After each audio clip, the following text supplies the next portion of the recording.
proceeding, the court thing, was True Hope Nutritional Support. They're a non-profit organization that just manages people on ePower Plus. They don't even sell it, a different company sells it. But they manage you to keep you well. And then David Hardy, who's one of the founders of True Hope, was also a party. He was one of the 21 people whose shipment was seized. But he doesn't have mental health problems himself, but he buys for his family, and 2 of his adult kids rely on it for their mental health. But the court says, I'm only going to look at David Hardy. True Hope doesn't have Section 7 rights, said the court. I'm only going to look at David Hardy. I'm going to ignore all of this other evidence. And so I don't find that the seizures or the power violated Section 7. Now, that's very interesting from a public policy perspective, because here we have probably, one of the worst cases of government action ever. And a court's not going to look at it because the court wants all these other people, as parties.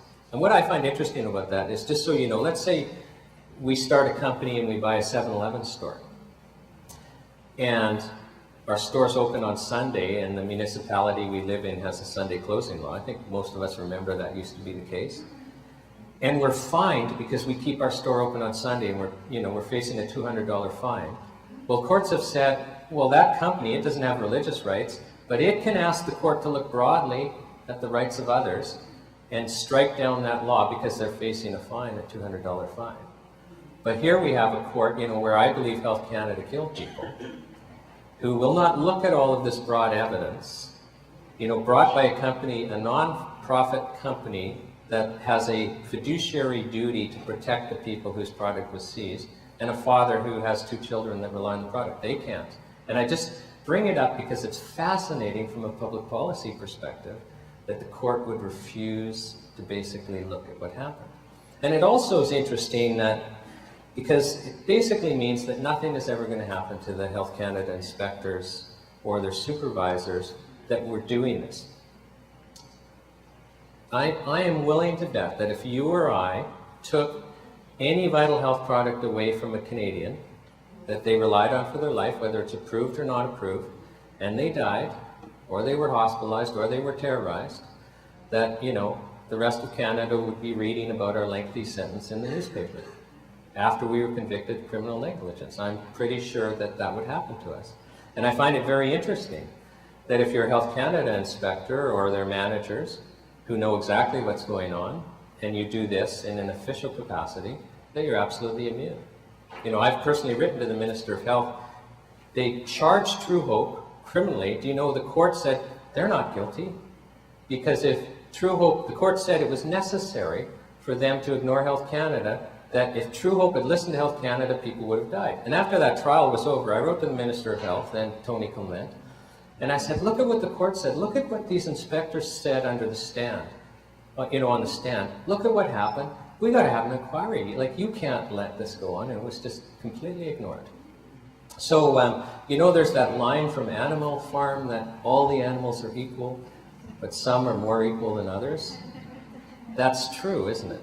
So it's very fascinating. Now, you cannot expect that the courts are going to save you if Health Canada is taking something away that you rely on. Okay, so point number 1, you can't rely on the courts. And it's not that the courts won't help you, but it's just they won't always help you. And if we're going to actually stop this criminalization, we're going to have to do something. Point number 2 is the only way we're going to get ourselves into a situation where there's some sanity, where things like our health consequences are taken into account, where we're free to access treatments without government approval, is if we get mad and start fighting against this. Now, I want to switch to a different area and talk about Bill C-6, the Consumer Product Safety Act. And some of you are nodding your heads, kind of know what this is. Bill C-6 does not apply to natural health products. There's been a bunch of misinformation out there saying, if Bill C-6 is passed, Health Canada will have all these powers to attack natural health products. That's actually not correct. Bill C-6, this Consumer Protection Act, does not give Health Canada inspectors to seize natural health products. But it is such an assault on our freedoms that you need to be upset about it and you need to do something about it. So let me tell you some of the things that this Act does. And the first thing that the Act does is it abolishes the rule of law. Now when I say that, as a lawyer, some people, they don't have a clue what I'm talking about. Well, what the rule of law is that before the state can imprison or kill you, or before the state can take your property, they have to go through the court system.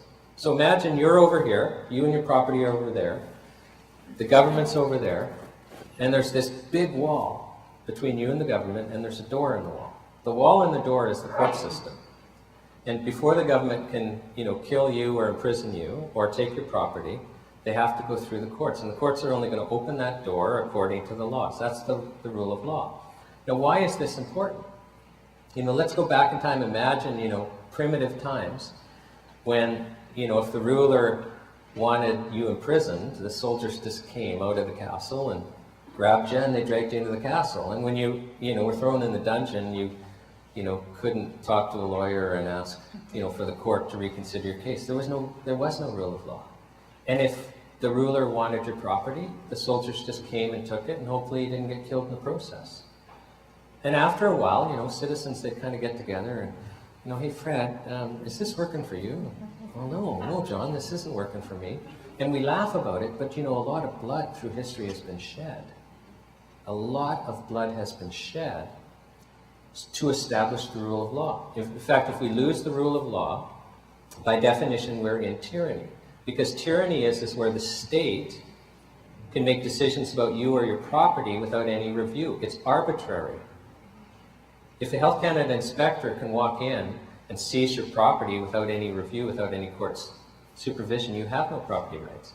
But under Bill C-6, so as I say, it doesn't apply to natural health products, but it applies to consumer products. So a Health Canada inspector could seize your consumer products, could walk into a factory, seize the factory, the bank accounts, could seize stores, could seize distributors, covers media outlets. And the media supports this bill, but I bet CTV, if one of their studios was seized, might have a different opinion of it. It allows inspectors to literally seize. It doesn't have to be a safety risk. It's a very broad area of discretion, and never report that to a court. They don't need court pre-approval, never have to report to a court, ever. In some cases, they can destroy the property without court supervision, and in some cases, they can keep it. But it has this kind of new, modern Orwellian twist, because in old times, when the soldiers came and took your property and left, they didn't bill you for their time. But under Bill C-6, when Health Canada inspector decides to seize your property and move it to a different location and store it, they can send you a bill for their moving and storage costs. So, this is a brave new modern world, isn't it? So we are evolving. History, we are evolving and trying new things as a society, and that's good. Now, Health Canada, also under this bill, Bill C-6 abolishes the right of trespass. Now, why is this important? Because actually, a lot of people don't think about trespass or private enjoyment of property. So I need to actually fill you in that because we're Canadians and we have, inherited the British, common law system, trespass is actually one of the most fundamental protections we have, which basically just means nobody can come onto our property without our permission. And if you tell them to leave, they have to leave. And it's not just private citizens. The whole purpose of it is it applies to the state. Because if the state can come onto your property at any time and you have no say, then you have no private property, do you? So right now, today in Canada, if the police are on your property, they can be investigating a terrorist plot next door or in your shed, involving something really dangerous. Well, if they don't have a warrant, you tell them to leave, they've got to leave. And if they don't leave, they can be charged with criminal trespass. And you can sue them civilly, and it's the only tort I'm aware of. You don't have to prove you were damaged because courts so value and understand